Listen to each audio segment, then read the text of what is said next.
bisa lebih akrab, aku panggilnya Bro Ensis aja ya, biar lebih awet muda, oke?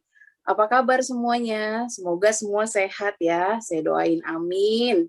Perkenalkan nama saya Kiki, MC malam ini, ya. Terima kasih sudah hadir di acara Zoom malam ini, dan acara ini tidak hanya tidak hanya disaksikan oleh teman-teman dari Indonesia, tapi juga dari seluruh mancanegara. Oke, kita say hi dulu ya buat everybody yang di luar. Hello, how are you?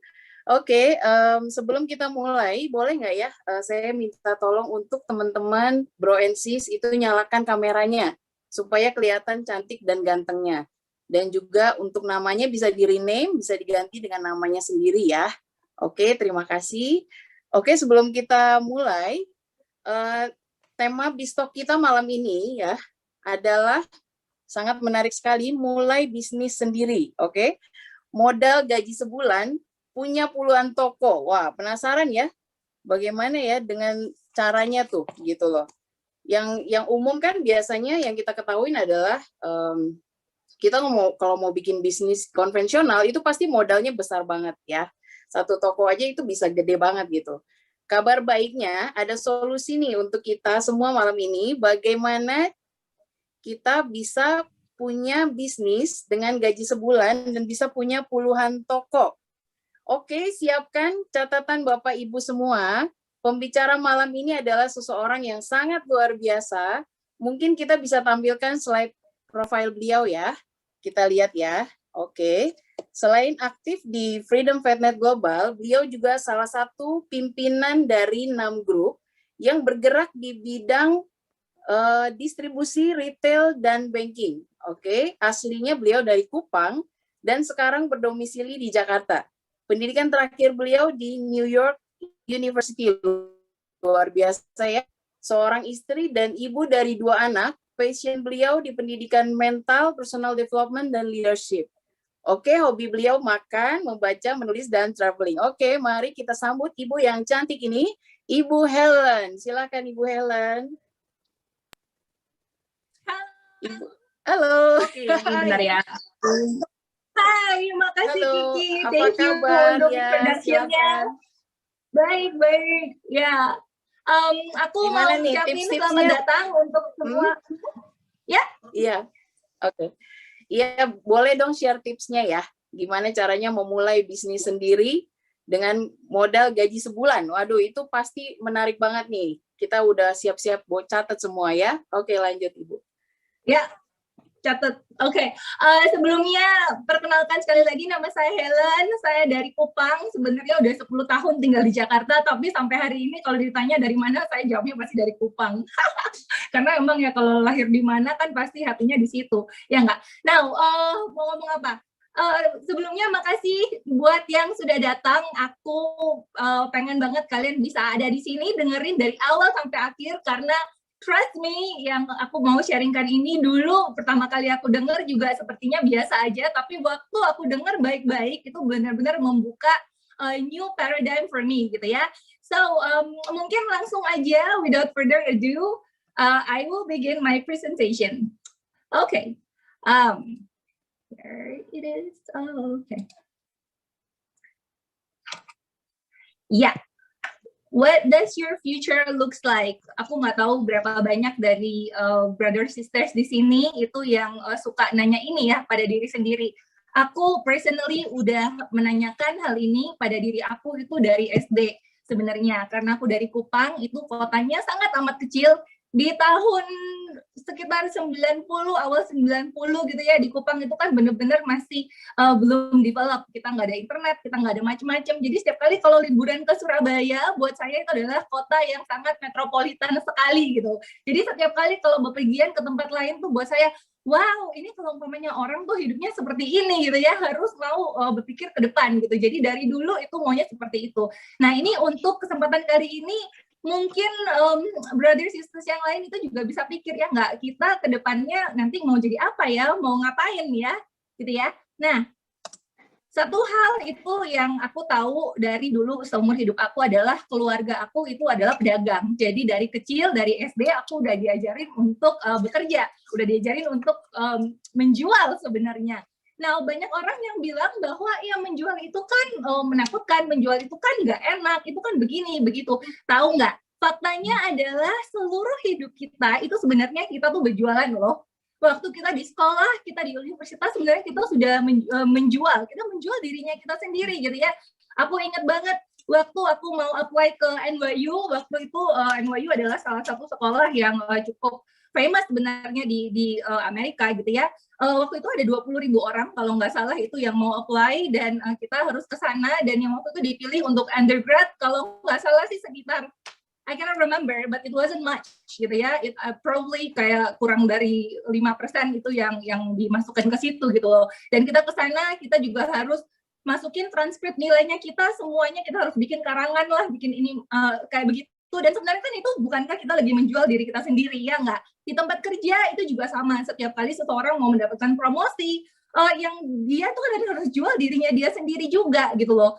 And of course di pemerintahan juga sama, pemerintah itu setiap kali sharing program-programnya mereka, dan ya rakyat akhirnya memilih gitu loh mana yang terbaik. Kalau mereka rasa baik, mereka elect lagi atau enggak. Dan kalau of course kita bicara dengan dunia bisnis, hari ini dari apapun itu semuanya dijual. Saat ini memang kita nggak bisa traveling, tapi aku hobi banget traveling, dan kalau kita bisa lihat online itu di mana-mana negara-negara itu menjual dirinya mereka, memamerkan tempat hiburannya mereka, tempat wisatanya mereka, supaya orang-orang itu datang gitu loh. Jadi sebenarnya di dunia ini semuanya tentang menjual, ya nggak? So like it or not, you gotta know one or thing about sales, ya nggak? Nah, sekarang karena pandemi, banyak orang yang gajinya apakah itu dipotong, apakah itu mereka kena layoff, bisnis-bisnis pada bangkrut, apapun itu semuanya, akhirnya banyak orang mikir bahwa oh ya mungkin sebaiknya aku ingin punya usaha sendiri, and of course yang di situ mereka mulai berjualan. Apakah Anda itu di kantor mulai merasa pengen mulai usaha sendiri, atau saat ini lagi mulai usaha tapi kurang dari 5 tahun? Just for your information aja, itu menurut statistik dalam 5 tahun 95% bisnis yang baru buka itu akan bangkrut. Kalau umpamanya kita ke mall, contohnya ya, saya nggak berkata tentang franchise yang memang sudah besar gitu loh, bukan. Saya bilang tentang orang-orang yang buka toko di mall. Itu biasanya kalau kalian datang dalam 5 tahun berikutnya, itu udah nggak ada lagi tokonya. Atau dimanapun lah, kalau kata years cuma 5% itu yang masih bertahan. Jadi kalau umpamanya usaha Anda sudah lewat dari 5 tahun, dari 5 sampai 10 tahun, biasanya itu juga antara yang sisa 5% ini ya, antara mereka size-nya seperti itu, 95% size-nya itu nggak akan meningkat lagi, hanya 5% itu yang meningkat aja. Dan kalau umpamanya orang udah mau bisnis tapi pernah bangkrut contohnya atau apapun itu, well, it's okay, you can always begin again. Now, gini, bicara tentang berjualan gitu ya, aku itu beruntung sekali dilahirkan di sebuah keluarga di mana bisnis keluarga saya itu udah dibangun oleh grandpa saya, oleh papi saya, itu sampai di angkatan saya dan sibling saya itu sudah sekitar 40 tahun. Dan kalau umpamanya lihat dari segitiga ini ya, ini adalah segitiga untuk kalau mau untuk berjualan gitu ya, dari customer biasanya kita belinya dari pengecer membelinya dari wholesaler atau grosir, dan mereka membelinya dari distributor atau dari pabrik sendiri. Jadi biasanya kalau di Indonesia contohnya di perusahaan apapun gitu ya, perusahaan contohnya Unilever, perusahaan kita di Kupang itu adalah salah satu distributornya Unilever. Unilever itu mempunyai beberapa distributor di seluruh Indonesia yang daerahnya itu sudah dipatokin, dan di situ mereka hanya menjual kepada kita. Mereka menjual kepada kita, dan nanti kita dikasih tahu, oke, kamu sekarang akan mendistribusikan barang-barangnya kita ke toko-toko ini gitu ya. Up to date kalau nggak salah saat ini sih daftar tokonya ada ribuan. Honestly saya nggak tahu secara detail, tapi kira-kira begitulah gitu. Jadi kalau saat ini Anda berpikir untuk memulai satu usaha, atau Anda sudah punya usaha atau apapun, seyakin-yakinnya saya pasti Anda mau menaik ke tangga-tangga ini, ya nggak? Apakah saat ini Anda adalah pengecer? Pasti kan Anda pengen, ya deh, gue juga pengen jadi ini loh, jadi toko grosir loh, atau kalau udah grosir gue pengen loh jadi sebuah distributor gitu loh. Nah, ini ada cerita gitu ya, buat mungkin ada yang bertanya-tanya gitu, gimana caranya? Karena dulu grandpa saya juga mulai tokonya tuh dari pengecer juga. Tapi bagaimana mereka bisa jadi distributor? Nah, aku pengen cerita ini ya, yang mungkin bisa relate ke semua orang. Oke, so far my connection oke ya, Ki? Aku kalau ngomong itu suka rada kecepatan. Nggak kecepatan kan? Oke, good. Oke, very good. Ya, oke, jadi begini ceritanya. Dulu di tahun nggak tahu berapa itu, waktu itu ice cream itu sangat amat jarang ada di Kupang. Kebanyakan orang itu hanya makan ice cream itu pakai es lilin. Tahu kan, yang dibuat di rumahan, dijual di kulkas-kulkas gitu, kita beli sepotong gini kayak 50 perak atau 100 perak lah, aku nggak tahu. Nah, papi aku itu karena berdagang itu sering ke Surabaya. Setiap kali ke Surabaya pasti bawa pulang ice cream dan kita makan bareng-bareng di rumah. Nah, setiap kali kalau umpamanya makan ice cream di rumah itu enak banget. Ini kalau yang dibeli adalah ice cream yang di cup gitu ya. Dan waktu kita makan es krim lama-kelamaan gitu mikirnya, kalau kita aja merasa enak, pasti orang lain juga pengen makan gitu. Tapi kan bagaimana caranya? Karena membawa ice cream dari Jawa ke sini kan mahal sekali, apalagi kalau dari pesawat. Singkat cerita, waktu itu akhirnya ice cream mulai dikirim beberapa dos itu lewat kapal sampai di situ. Aku inget banget malam-malam gitu ya, mama saya gitu ya udah mulai telepon teman-temannya yang punya toko yang ada kulkas gitu, lu mau terima nggak es krimnya gitu kan, karena sekali dikirim kan banyak, kalau umpamanya nggak didistribusikan pasti kan pada cair semua, gimana dong gitu. Jadi malam-malam pun masih nganterin es krim kemana-mana. Gue ini ceritanya sekitar awal-awal tahun 90 lah kalau nggak salah. Dan itu berlanjut terus selama beberapa tahun. Apakah ada challenge, ada tantangan di saat-saat itu? Ya iyalah, kalau kulkas jebol, es krim cair. Kalau ini itu gitu ya, segala macam. Sampai lama-lama akhirnya perusahaan Unilever itu melihat keadaannya kita gitu. Waktu itu kita sudah mendistribusikan Unilever, tapi kalau yang es krim ini belum. Yang terjadi adalah saya lupa di tahun berapa itu kita akhirnya ditanyain, kamu mau nggak distribusiin Unilever gitu ya, es krim ini di tempatmu? Mau, kalau gitu kamu bangun gudang es gitu ya. Bangun gudang es itu mahal loh, by the way. Udah bangun gudang es disuruh lagi, kalau gitu kamu beli truk khusus gitu. Udah gitu kamu harus ada salesman-nya, harus ada kantornya, dan kamu harus beli kulkas-kulkasnya. Makanya kita akhirnya beli kulkas, nggak tahu, saya lupa ya, beberapa waktu itu belinya sih bertahap. Akhirnya sampai kulkasnya jadi 200 atau 300 gitu ya. Sampai kesini lagi, wow, ini bisnisnya udah tambah berkembang. Oke, kamu sekarang harus bangun gudang yang lebih besar. Of course lah, karena kan kalau kita mau bisnis pasti kan kita kesananya kita mau berpikir yang gede dong, ya nggak mungkin kita mau bertahan begitu aja. So akhirnya dibangunlah gudang yang 3 atau 4 kali lipat gudang yang ada sekarang. Dan kali ini Unilever mulai ikut berinvestasi, makanya dikiriminlah kulkas. Saat ini kita ada sekitar 1.300-an kulkas yang di seluruh Pulau Timur dan sekitarnya yang kita distribusikan. Okay, so that is the short story of becoming a distributor gitu ya. Aku ingat tahun berapa waktu itu salah satu gudang kita rusak mesinnya dan akhirnya dalam 2 hari itu esnya cair segudang. Oke, balik lagi ke ininya aku. Gimana? Oke. Ya, jadi moral dari ceritanya itu apa sih gitu ya? Untuk punya distribusi yang besar itu harus ada, nomor 1, kita harus bisa melihat adanya peluang usaha, ya nggak? Yang nomor 2, itu produknya harus dibutuhkan atau digemari. Jadi ya kalau umpamanya produknya celengan gitu ya, buat aku ya nggak tahu gimana ya cara mau distribusikan untuk besar, kan nggak itu banget gitu loh. Tapi kalau terus harus ada modal untuk mulai, dan waktu ini pun berjalan harus ada investasi berkala, nggak mungkin cuma 1 kali dan selesai gitu ya. Dan yang paling penting adalah kita membutuhkan pengalaman di bidang distribusi. Seperti aku bilang, keluarga aku itu 40 tahun di bidang distribusi dengan jatuh bangun seperti itu. Nah, satu hal kayak gini, karena kita distribusinya udah lama, itu akhirnya kita berteman dengan para orang-orang yang bekerja di prinsipalnya ya, di pabriknya. Itu banyak dari mereka yang kalau umpamanya mereka pensiun, karena mereka berhubungan banyak dengan kita sebagai distributor, mereka akhirnya pikir, ya mungkin saat ini saya juga bisa ya melakukan hal yang seperti apa yang mereka lakukan, distributor lakukan.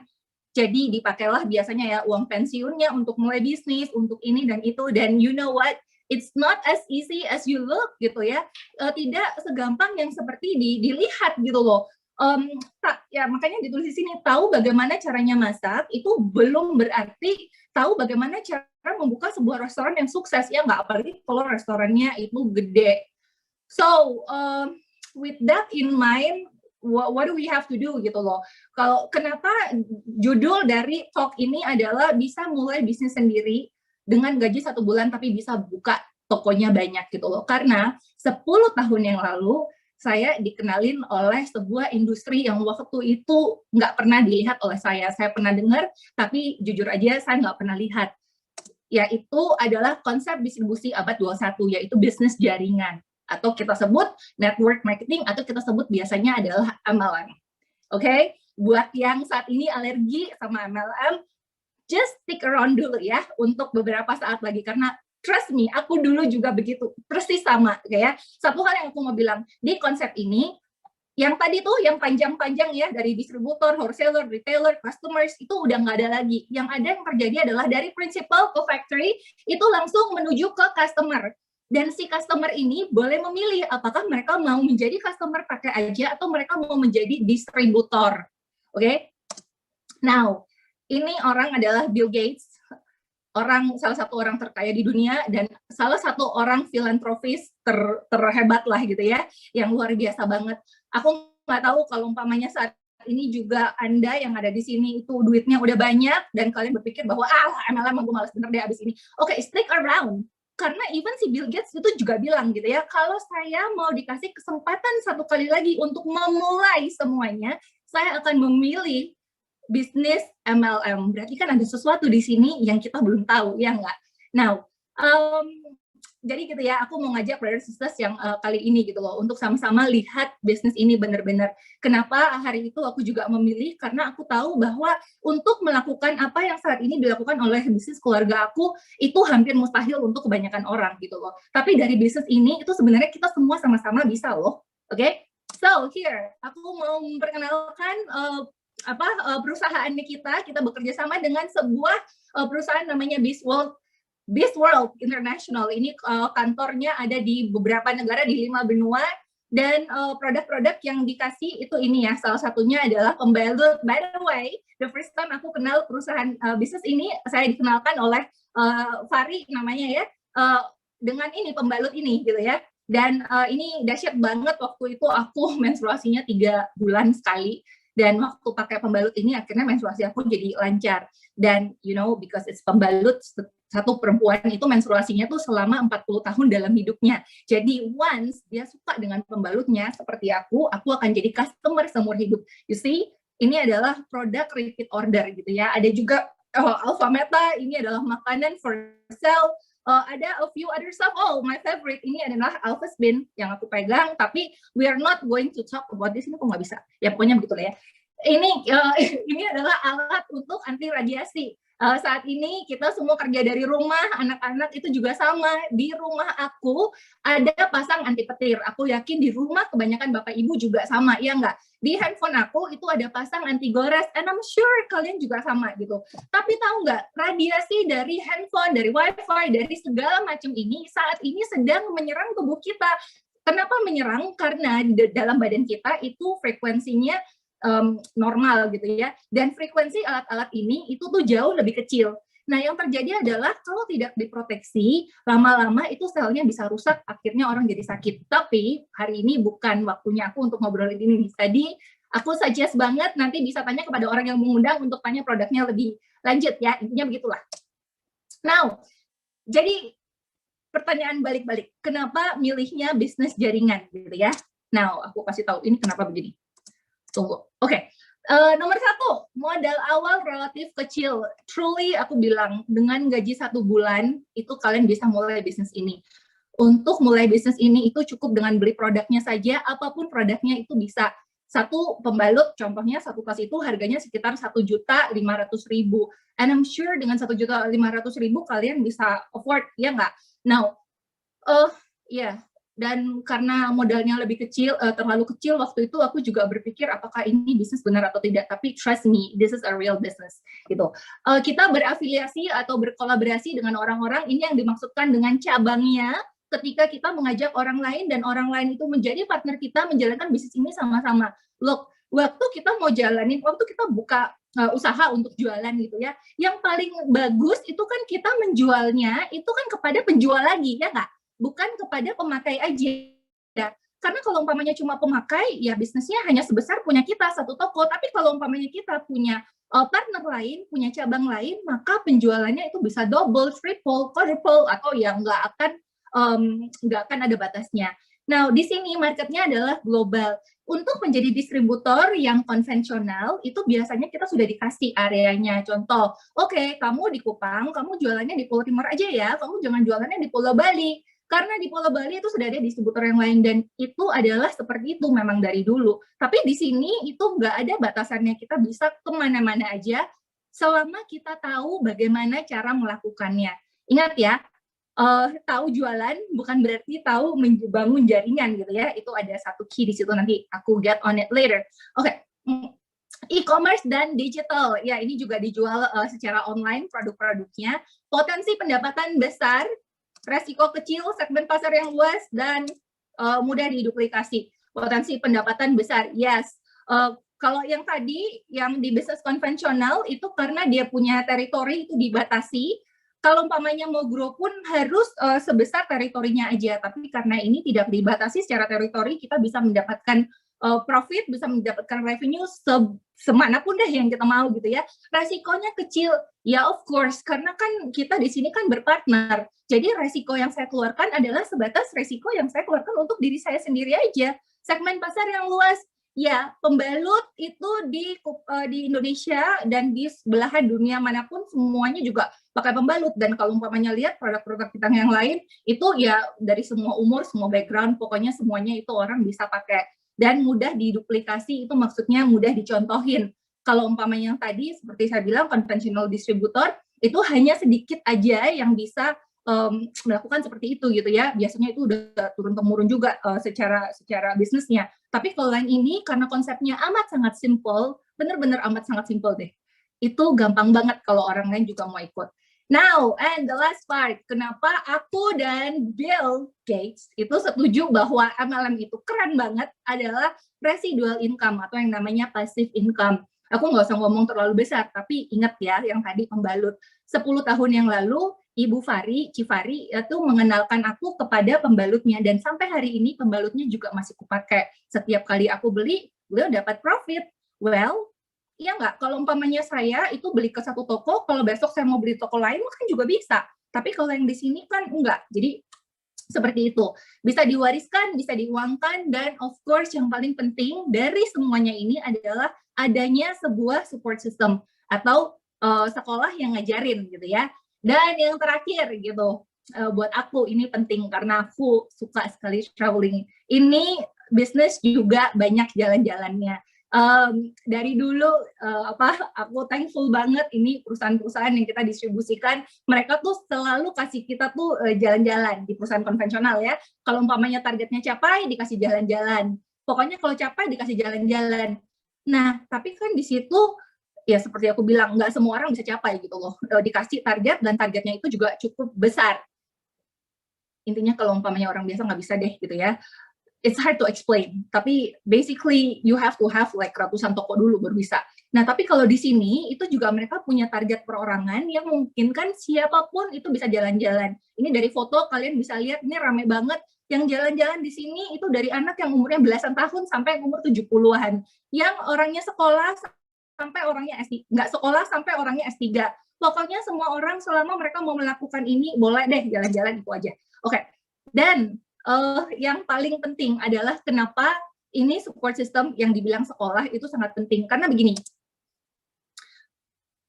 McDonald itu waktu orang mau buka franchise, harus pergi dulu ke sekolahnya, namanya McDonald University gitu loh. Bukan berarti kita lihat McDonald terus kita bisa beli franchise-nya dan kita melakukan sekenanya kita gitu. McDonald's di Indonesia dan McDonald's di Amerika itu semua rasanya sama, sampai sedotannya itu juga sama. Jadi yang dibilang adalah cara kerjanya itu harus sama. Kenapa bisnis ini multi level itu dilakukan oleh banyak orang dan akhirnya jadi banyak salah persepsi, karena banyak orang itu mengira bahwa bisnis ini tuh hanya sekedar jualan aja.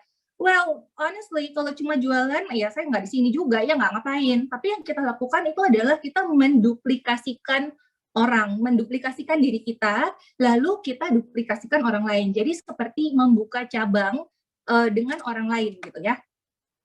Oke, ini adalah support system kita yang namanya Freedom Faith Net Global. Anda bisa lihat di sini, ini foto-foto di Indonesia, di Kamboja, di Kamerun, ada banyak tempat lagi, tapi intinya aku cuma mau bilang bahwa ini terjadi di negara-negara, berarti sudah ada pembukaan cabang di negara-negara yang lain.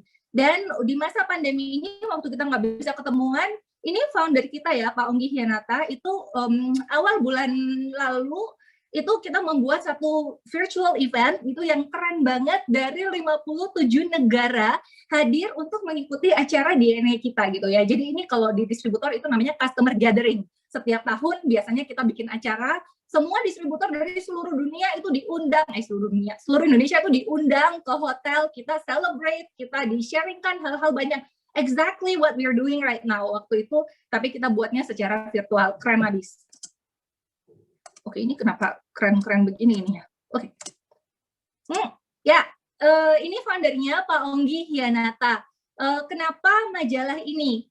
You know, waktu dulu aku kecil ada satu majalah, kalau nggak salah judulnya Aneka atau Gadis gitu ya. Pokoknya semua orang yang muncul di situ, itu berarti orang terkeren untuk remaja hari itu. Gitu. Kalau di Indonesia itu juga ada majalah, kalau nggak salah sih apa ya, SWA atau apa gitu ya, yang muat orang-orang berhasil di Indonesia itu loh, Tempo atau apalah, pokoknya gitu ya. Jadi di setiap industri itu kan ada majalah-majalah terbaiknya yang memuat orang-orang terbaiknya juga, ya nggak? Networking Times itu adalah majalah networking terbesar di dunia saat ini, dan hari itu mereka memilih Pak Onggi untuk menjadi front cover-nya mereka. So begitu ininya ya, begitu besarnya FFG sampai akhirnya dimuat di majalah Networking Times. By the way, beliau adalah orang Asia pertama yang di-featured di majalah ini. Oke, lastly yang aku suka banget dari FFG itu adalah di situ ada program mentoring. Ingat tadi aku bilang seumur hidup aku, di keluarga aku itu ada orang tua aku yang sudah mengajarkan saya bagaimana caranya untuk membangun sebuah bisnis distribusi. Kalau umpamanya di tempat lain, itu biasanya kalau bapaknya ada dokter gitu ya, anaknya kan akan dikasih tahu juga, kalau apa nanti pokoknya besar kamu sekolah jadi dokter, pokoknya kayak gitu-gitu ya. Nah, sama juga dalam hal ini gitu loh, untuk membangun bisnis yang besar dalam bidang multilevel, dalam bidang MLM, itu juga harus ada yang ngajarin gitu loh. Tapi untuk yang ngajarin, yang mengajarkan pun itu juga harus proven gitu. Nah, di FFG itu sudah disediakan mentornya, dan biasanya mentoringnya itu kebanyakan adalah one on one. Jadi benar-benar kita di-guide sampai akhirnya tuh bisa mencapai apapun yang kita mau gitu ya di sini. Dan yang terakhir ini adalah satu komunitas yang positif sekali dan sangat suportif. Nah, apa sih pentingnya sebuah komunitas ini gitu ya? Dulu aku mungkin tidak terlalu berpikir banyak tentang hal ini karena aku bersyukur aku dilahirkan di satu keluarga yang baik.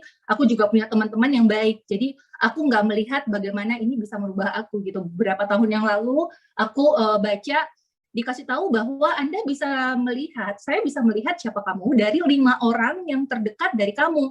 Jadi kalau 5 orang terdekat kamu itu penghasilannya seperti itu, ya kamu kira-kira begitu. Kalau mereka pola pikir politiknya begitu, ya kamu kira-kira begitu. Pokoknya gitu ya, kita adalah dengan siapa kita bergaul gitu loh. Nah, ini ada satu cerita yang menarik banget dan mungkin kebanyakan dari Bapak Ibu udah pernah, brosis juga udah pernah dengar. Gini, ada satu bapak, satu hari dia didatengin sama anaknya gitu ya, dan anaknya itu bilang bahwa, papi ajarin saya dong, apa sih arti dari apa sih arti dari nilai gitu ya, nilai saya gitu ya. Terus bapaknya itu kasih dia sebuah batu Dan bapaknya bilang sama dia, anak, kamu nanti pergi ke pasar dan kamu ketemu orang yang jualan, kamu tanya sama dia, ini batu harganya berapa. Jadi pergilah dia ke pasar, ketemu sama satu bapak, orang yang pertama yang jualan di situ ya, ini batu saya mau jual harganya berapa. Bapaknya lihat batu itu dan bilang, saya mau ini mah harganya nggak ada nilainya deh, 20.000 gitu. Bapaknya bilang, dia pulang kasih tahu ke bapaknya, ini harganya 20.000 bapak. Dan bapaknya dengerin aja gitu ya, oke.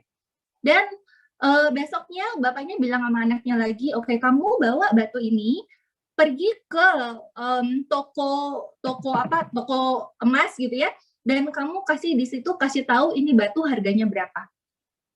Ini anak juga ikut-ikut aja sama bapaknya pergi ke toko emas, sampai di situ dikasih lihat ke orangnya wow, ini batunya mahal nih. Saya akan bayar kamu batunya ini 2 juta. Dia ngomong gitu. Ih, ini apa dijual aja gitu ya, kan tadi nggak dihargain apa-apa gitu sama si orang di pasar. Tapi dia ingat bapaknya cuma bilang, kamu cuma tanya harga, nggak boleh diapa-apain. Jadi dia bawa pulang lagi batunya. Besoknya bapaknya bilang lagi sama dia, kamu bawa batu ini ke museum antik yang di sana gitu. Dan waktu dia bawa batunya ke museum antiknya, dia pergi tunjukin ke orang di situ, gak lama kemudian orangnya panggil manajernya datang, manajernya panggil kepala museum, dan lama sekali akhirnya orang itu datang dan bilang, anak, kamu dapat batu ini dari mana gitu ya. Dia diam aja. Dan dia bilang, ini tuh batu berharga sekali. Kita mau nih batu ini, kita bayar kamu 2 miliar. Dan anak itu kali ini cuma diam-diam aja, bener-bener dia kaget sekali. Lalu akhirnya dia diam-diam dan pulang gitu ya, ketemu bapaknya. Lalu dia ceritakan apa yang terjadi. Bapaknya bilang gini sama dia, nak, kamu baru belajar apa pentingnya itu sebuah lingkungan. Kalau umpamanya kamu itu adalah seperti batu ini gitu ya. Kalau umpamanya di tempat yang salah, di mana orang tidak bisa melihat berapa nilainya kamu, itu kamu nilainya nggak ada. Tapi kalau dibawa ke tempat yang benar, itu nilai kamu itu bisa menjadi nilai sesungguhnya gitu loh. Nah, waktu dengerin ini, aku relate banget dengan komunitasnya kita gitu ya, baik itu adalah sebenarnya komunitas di FFG, komunitas di rumah, komunitas di sekolah, di tempat kerja, dimanapun gitu loh. Tapi seberapakah mereka menilai kita gitu loh. Dan seberapakah kita akan diasah untuk yang menjadi versi terbaik dari hidupnya kita. Dan itu yang aku dapatkan di FFG sini. Itu amazing sekali, kita di sini dikasih tempat, saya ya, dikasih ruang untuk bertumbuh, untuk segala macam ya, pokoknya keren abis. Gitu ya. So, itu adalah arti komunitas buat saya gitu. Oke. So, that is my presentation. Okay, udah. Okay, I hope kalian get something out of it gitu ya. Tapi kan itu kan baru ceritanya aku aja dan tadi hanyalah a bunch of words gitu. Nah, tapi ini untuk oke-nya aku pengen mengajak salah satu bisnis partnernya aku, seorang ibu yang keren banget. Sebenarnya beliau bukan teman saya tadinya ya, beliau adalah seorang temannya ibu saya. Beliau adalah seorang banker dari Kupang juga. Nah, namanya Maria, Bu Maria gitu ya. Bu Maria ini dulu kerjanya di Bank Danamon gitu, tapi akhirnya setelah menikah itu beliau memutuskan untuk menjadi ibu rumah tangga. Nah, Ibu Maria ini waktu di Bank Danamon itu mendapatkan penghargaan demi penghargaan dan sangat-sangat achieve sekali, luar biasa sekali, dan saya tahu hatinya juga sangat besar sekali untuk membantu orang yang lain. Hari itu saya nggak sengaja akhirnya ngobrol dengan dia karena satu dan dua hal, dan ya mendingan kita undang aja yuk orangnya biar bisa dengar sendiri gitu ya gimana ceritanya sampai beliau juga akhirnya memutuskan untuk berada di komunitas yang hebat ini dan menjalankan bisnis ini. Oke, Arici Maria di sini. Hai. Halo. Halo, malam Ci Maria. Malam Say. Oke, di Timor Leste saat ini ya. Iya, lagi di sini. Sudah malam sekali di sini. Udah malam, udah jam 2 jam kan yang lebih maju. Berarti kan sekarang di sana jam 10:30 malam. 11. Ya, dahsyat. Ya, dahsyat benar. Ini 10:30 juga masih keren abis. Terima kasih loh buat waktunya udah mau diajak untuk sharing tentang pengalaman. Mungkin langsung aja kali ya Bu, sharingnya tuh ya gimana sih waktu itu bisa mulai dan akhirnya bisa mau ada di sini. Oke, jadi waktu itu ikut karena papa saya kan sakit, jadi kena diabetes ceritanya. Nah, terus kan waktu dikasih produk Alpha Meta, papa saya tuh minum. Selama 3 hari sebelum kan cuma tidur-tiduran. Terus waktu selesai minum, aduh, mulailah aktif kembali. Terus gula darahnya menurun dan jadinya normal. Setelah itu produknya tolong lagi orang lain. Ada yang kena TBC dan banyak yang tertolong karena itu. Terus satu waktu itu kan dapat demo tuh dari si Selen sendiri sama Itin waktu itu. Jadi waktu dikasih demo tentang pembalut. Nah, pembalut itu begitu selesai demo, aduh, bagus sekali itu orang yang keputihan dan kebetulan saat itu saya kena endometriosis. Jadi saya ya termes-mes waktu itu, makanya saya langsung join. Dan saya melakukan itu demo juga pembalut ke semua orang karena waktu saya melakukan demo kan saya dibantu tuh sama Helen, dibantu sama teman-teman yang lain, ada Ibu Fari juga bantu.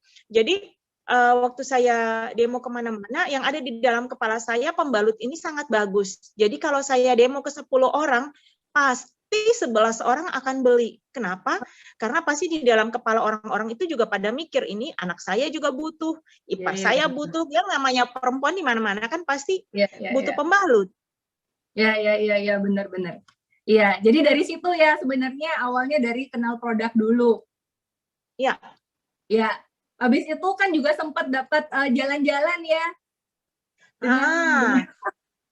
Betul. Jadi di perusahaan ini menawarkan bukan cuman produk yang bagus, tetapi banyak sekali yang dipromosikan di situ, entah itu jalan-jalannya, ada juga barang-barangnya, dan juga uangnya juga bagus. Jadi waktu itu ada promo untuk pergi ke Israel, dan saya memang waktu itu merencanakan untuk bisa mau jalan-jalan, tapi belum tahu mau kemana. Tapi begitu ada program untuk ke Yerusalem, untuk ziarah, saya sangat suka.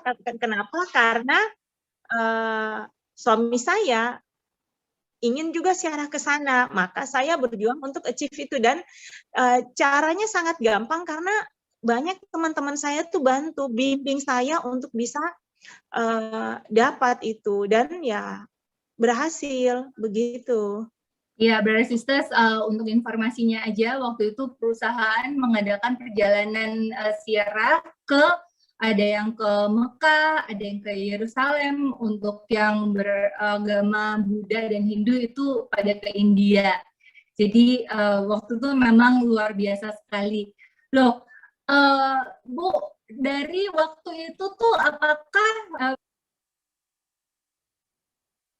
apakah sudah waktu mendengar bahwa ini adalah bisnis? Saya nggak suka sama bisnis ini, sorry ya.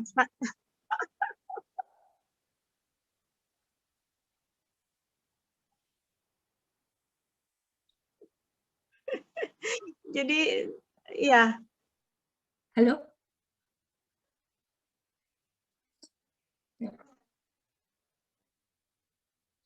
Oke, ini sepertinya ada koneksi terputus ya dari pihak Bu Maria, ya maklum ya, ini di Timor Leste memang jaringannya itu mantap dan dahsyat.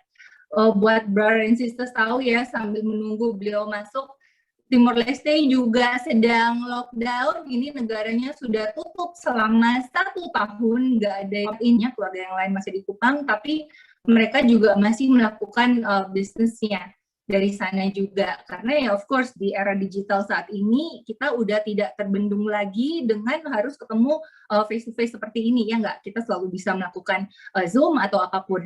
Oke, mungkin aku fill in. Oh, udah datang kembali. Halo. Oke. Hai. Ya. Sorry. Tadi koneksinya putus. Ya, nggak apa-apa. tadi aku baru cerita aja kalau di Timor Oke. Leste itu lagi lockdown. Oke, jadi apa yang membuat Bu Maria itu akhirnya berubah pikiran tentang bisnis ini? Oke, jadi mulanya memang saya nggak suka sama MLM karena di dalam mindset saya adalah multi level itu bagaimana kita bodoh-bodohin orang supaya orang itu kasih duit, supaya kita dapat duitnya, setelah itu kita pergi. Nah, tapi ternyata setelah saya ada di sini, oh enggak, saya keliru. Sama teman-teman saya malah saya dibimbing. Makanya tadi yang namanya support system, yang namanya komunitas itu sangat penting. Kenapa? Karena komunitas itu membantu kita untuk menemukan jalan yang benar. Jadi komunitas itu memberikan mentoring untuk saya. Jadi saya ikut mentoring itu saya ikut langkah-langkahnya step by step sehingga saya akhirnya pola pikir saya yang tentang multi level itu nipu-nipu orang itu nggak benar. Oknum aja kali itu mungkin. Itu keliru. Iya. Iya karena sudah itu menilai dari luar, sudah nggak ngerti nggak apa, jadi hanya dengar-dengar yang begini-begini langsung langsung aja berpikiran yang negatif. Padahal dengan adanya setelah saya masuk di sini, saya tahu bahwa ternyata support system-nya sangat luar biasa. Support system itu yang menolong saya untuk bisa mengerti hal yang benar di sini dan saya tapaki langkah-langkah itu akhirnya ya sampai sekarang saya terus menjalaninya. Bahkan saya juga mengajak banyak orang untuk bisa melakukan bisnis yang sama, melakukan hal yang sama. Ya tentu saja dengan dukungan support system yang sudah sangat teruji ya, di support system kita ada di seluruh dunia, begitu banyak menolong orang melakukan hal baik. Ya, Bu Maria, di Timor Leste itu kan gaya orangnya itu kan berbeda dengan Indonesia. Tapi apakah ada kendala di situ ya? Dan kan secara bahasa juga berbeda, secara pola pikir juga beda juga. Tapi apakah ada tantangan atau seperti apa di sana? Karena ya setahu saya tim di Timor Leste itu kan dari berbagai background juga sama. Ya, tantangan itu pasti selalu ada ya. Tantangan itu pasti selalu ada. Tetapi karena kita ada di dalam support system yang sekali lagi saya bilang support systemnya sangat luar biasa. Jadi support system itu betul-betul membuat kita itu jadi link satu sama lain dengan segala sistem bonusnya, sistem yang ada itu semuanya serba transparan. Jadi akhirnya semua yang berbau negatif itu betul-betul bisa diatasi lah. Oke. Jadi yang pertama waktu itu dilakukan adalah Sis Maria itu mulai mempelajari sistemnya sendiri, belajar melakukan bisnisnya sendiri. Lalu setelah itu, setelah mengerti lebih banyak, mulai mengajarkan ini, mulai menduplikasikan ini kepada orang lain, ya nggak? Iya, karena super sistemnya ini kan ada trainingnya, saya ikut trainingnya. Kalau disuruh super sistemnya suruh saya baca buku, saya baca bukunya. Super sistemnya bilang begini, saya selalu ikut. Karena apa? Karena super sistem itu sekolah untuk saya bagaimana saya menjalankan bisnis ini. Karena kan nggak punya pengalaman. Nah ini sekolahnya. Kalau di kantor dulu kan juga sering dikirim, misalnya mau training, mau ini kan ya untuk belajar juga untuk bangun kantornya ya, karena saya mau jalankan bisnis ini apa yang support system bilang ya saya ikuti. Iya, saya ingat tuh waktu itu kita jalan-jalan ke Dubai ya Sis, dengan banyak sekali orang yang ikut itu dari Timor Leste, mulai dari yang nggak sekolah juga ada, yang pedagang itu juga ada, pokoknya macam-macam. Itu udah luar biasa sekali deh. Iya. Karena kita menjalankannya kan sudah ada support system yang ngajarin. Jadi kita tinggal copy paste, kita menduplikasikan aja. Kita copy paste dari apa yang ada di dalam support system dan kita jalankan. Iya. Oke. Sama seperti tadi Sis Helen bilang. Ya. Oke, makasih buat sharingnya Sis Maria. Good luck untuk di sana, jaga kesehatan. Sehat-sehat ya. Ya, terima kasih juga Sis Helen ya. Salam untuk keluarga, salam untuk Mama. Ya, disalemin ada nih orangnya. Lagi dengerin juga. Oh, Oke, iya. brothers and sisters, ya, brothers and sisters yang lain, aku harap dari sedikit cerita dari Bu Maria tadi mulai bisa terbuka ya pandangannya bahwa kebanyakan orang itu berpersepsi salah terhadap multi level bukan karena industrinya, tapi sebenarnya adalah karena oknumnya. Terus terang, saya pengen juga nih jadi pengen sharing pengalaman pribadinya saya gitu ya, apa pandangan saya tentang bisnis ini. Honestly, waktu awal saya diajak ke bisnis ini, saya sama sekali nggak nganggep gitu ya. Mungkin karena buat saya sebuah kata distributor itu adalah kata yang sangat besar. Dan waktu pertama kali saya diajak ke bisnis ini dan saya dikasih tahu bahwa modal untuk join itu adalah dari 1 juta, kalau nggak salah waktu itu adalah sekitar 18 juta. Buat saya ini bukan bisnis gitu, karena bagaimana mungkin sebuah bisnis mau dikatakan besar dan global dan ini dan itu dengan modal hanya ya segitu aja gitu loh. Jadi dan gini, saya kan dari kecil itu kan di groom, dari kecil itu kan saya udah diajarkan untuk nantinya, oke, Helen, ini ya kamu akan jadi ini nih, dan saya juga tahu bahwa saya mau jadi ini gitu ya waktu besarnya. Jadi waktu diajak bahwa ini ada satu bisnis di mana semua orang juga bisa lakukan gitu ya, dari siapapun juga bisa gini, ibu-ibu aja juga bisa loh, kenapa saya harus sekolah yang sampai sangat tinggi untuk udah sekolah di luar negeri lagi kan, kenapa sekolah di luar negeri hanya untuk menjalankan sebuah bisnis yang ibu-ibu juga jalankan gitu ya. Rupanya bukan bisnis ini gitu ya. Dulu saya berpikir bahwa bisnis ini tuh ada di bawah saya gitu ya. The business is beneath me gitu, di bawahnya saya. Saya overqualified. Waktu itu saya berpikirnya gitu, saya itu overqualified sekali untuk sebuah bisnis MLM. Ternyata ada ternyatanya gitu ya. Karena pokoknya sebuah proses yang dahsyat. Akhirnya saya pergi ke salah satu training FFG yang namanya Bootcamp Failure Life. Saya berterima kasih banget atas dua orang yang mengajak saya ke tempat ini, yaitu Bu Fari dan Pak Matias Kasih. If you're watching right now, I just want to say thank you very much gitu ya. You change my life gitu. Ini di bootcamp itu saya mengalami sebuah perubahan hidup yang sangat dahsyat sekali gitu ya. Banyak beban-beban di dalam diri saya yang bahkan saya nggak tahu itu tuh dibuang di sana. Banyak sakit hati saya, banyak kemarahan, termasuk pikiran salah saya terhadap apapun gitu ya, karena ya mungkin apa sok pintar atau bagaimana nggak tahu, tapi intinya adalah dulu itu orangnya cepat sekali untuk mengambil keputusan yang menghakimi gitu ya. Jadi seperti industri ini juga keluar dari bootcamp, saya akhirnya mengalami suatu transformasi yang luar biasa. Hubungan saya terutama dengan papi saya itu menjadi sangat baik, dan dengan keluarga saya yang lain itu jadi jauh lebih baik. Dan saya tuh akhirnya melihat bahwa hey, wait a minute gitu ya, orang-orang yang di dalam bootcamp itu adalah orang-orang yang di dalam komunitas FFG ini. Jadi buat saya ada apa dalam satu komunitas ini yang membuat orang-orang ini mempunyai hati seperti itu. By the way, bootcamp ini sudah diadakan selama 17-18 tahun, dihadiri dari lebih dari 80 negara. Setiap kali kalau satu bootcamp terjadi itu ada 30 negara, orang dari seluruh dunia terbang ke Indonesia untuk ikut acara 3 hari ini aja. Dan banyak sekali perubahan hidup terjadi di sana. Benar, yang tadinya narkoba, yang tadinya ngerokok, miras lah, yang segala macam deh ya, yang tadinya mau bunuh diri, yang tadinya bunuh orang, yang tadinya tuh pernah diperlakukan nggak bagus, yang pernah bangkrut, yang mau hubungan keluarga nggak bagus, apapun ada. Itu tuh jadi banyak sekali itu yang berubah gitu. Dan saya melihat bahwa oke, saya mau menjadi orang-orang seperti itu, para kru-kru di bootcamp. Jadi pergilah saya dan menanyakan bagaimana caranya supaya saya bisa join jadi kru di sana, dan mereka bilang bahwa kamu harus kerjakan bisnis ini.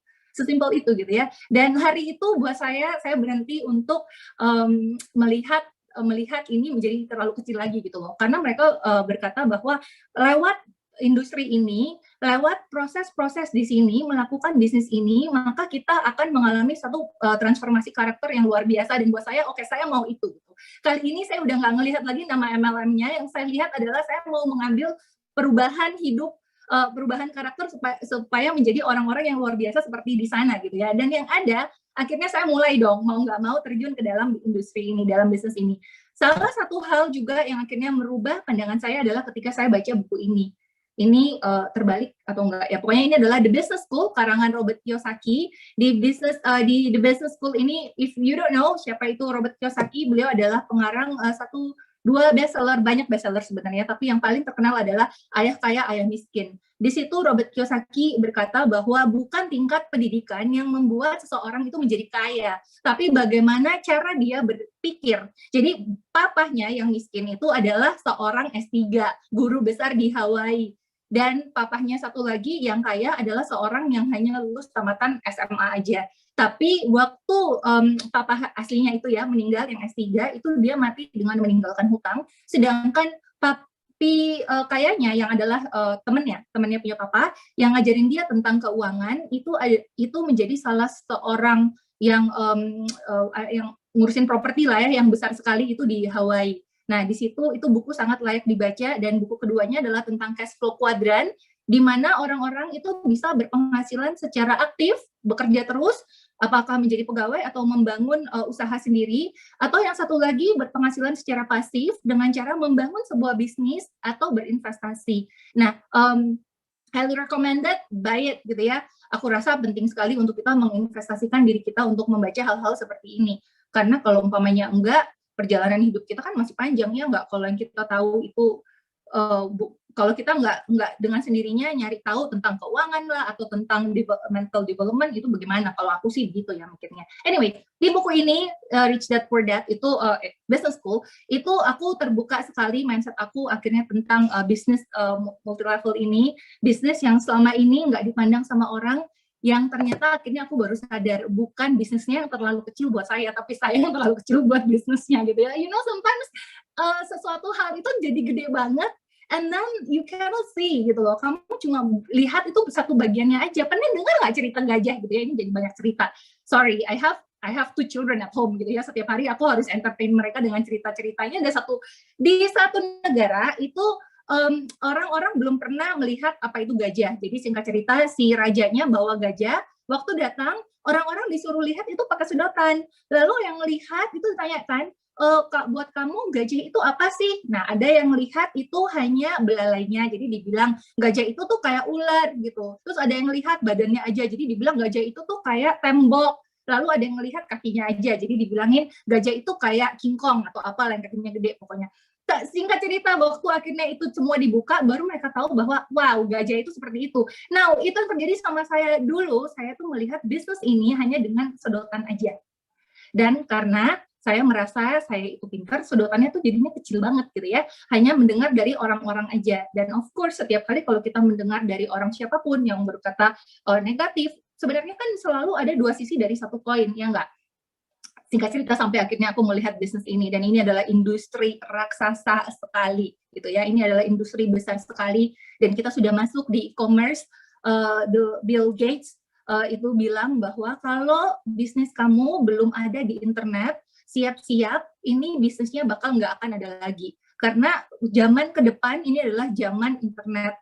Semua hal mungkin kita bisa untuk nggak punya gitu ya, tapi kalau umpamanya kita nggak punya handphone, itu kan udah nggak mungkin. So, kita udah masuk di internet, dan salah satu bisnis lain kita itu juga adalah traveling, yang saat ini di dunia yang paling penting kan adalah nomor 1 kesehatan.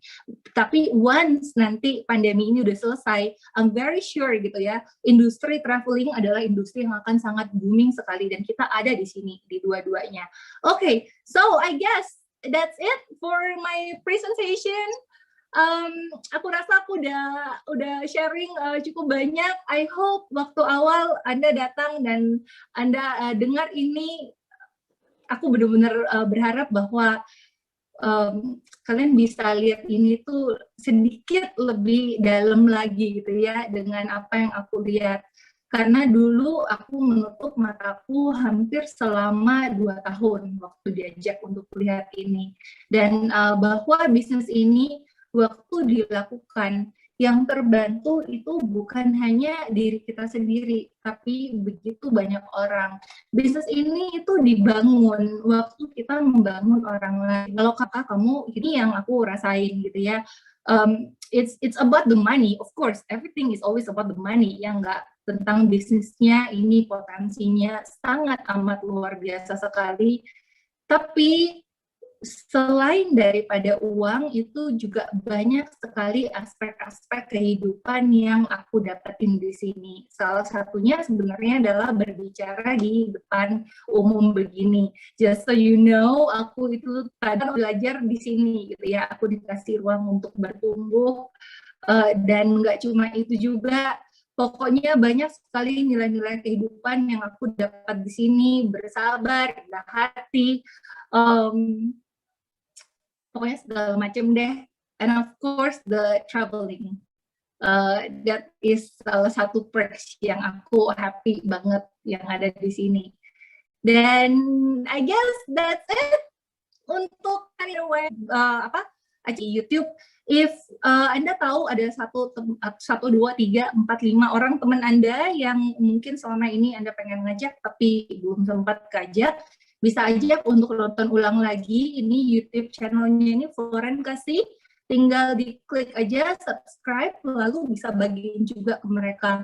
Di situ juga ada sharing-sharing dari orang lain, bukan hanya aku, dari berbagai macam background. Anda bisa health, itu juga adalah salah satu page afiliasi dengan kita yang sharing tentang produk-produk kesehatannya. Oke. I guess cukup sekian ya. Join di industri ini benar-benar cuma butuh gaji 1 bulan. Saya nggak tahu gaji Anda 1 bulan berapa gitu ya. Tapi tadi saya udah bilang starting dari 1.500.000 aja orang udah bisa memulai bisnis ini. I'm sure semua orang bisa afford gitu ya. Tapi oh ya, by the way, dari 1 juta sampai 70 juta juga ada produknya. Tapi satu hal yang aku tahu, kalau umpamanya kita naruh suatu capital, taruh suatu modal di sebuah usaha, itu kalau umpamanya modalnya itu kecil, kemauan untuk ngerjain usahanya itu juga akan mengikuti modalnya itu. Ya, jadi ya tapi nggak apa-apa deh. Aku ngerti saat ini kondisi kita semuanya macam-macam. Aku saranin pergi dan hubungi kembali orang yang mengundang Bapak Ibu, tanyakan lebih lanjut lagi tentang apa itu komunitas ini, apa itu bisnisnya kita, produk-produknya kita, and I'm very very sure, I hope saya bisa ketemu Anda di training FFG yang lainnya. Oke. Thank you, back to you Kiki. Oke, wow, luar biasa banget ya. Ini aku catat banyak nih dari Ibu Helen yang cantik dan luar biasa nih ya. Jadi penjelasannya ini adalah bagaimana mengenai distribusi abad 21, solusi untuk memulai bisnis dengan investasi ringan, ya kan? Terus udah gitu juga transformasi kehidupan, karakter ya, perubahan kehidupan kita juga. Dan terus tadi juga ada juga bahwa bisnis ini bukan cuma sekedar Ibu Helen dan Ibu Maria yang memilihnya, Bill Gates pun juga bilang bahwa bisnis ini adalah bagus. Oke, terima kasih. Sekian malam ini Biztalk-nya. Semoga bermanfaat. Nanti kalau ada pertanyaan silakan kembali lagi kepada yang mengundang. Terima kasih, selamat malam.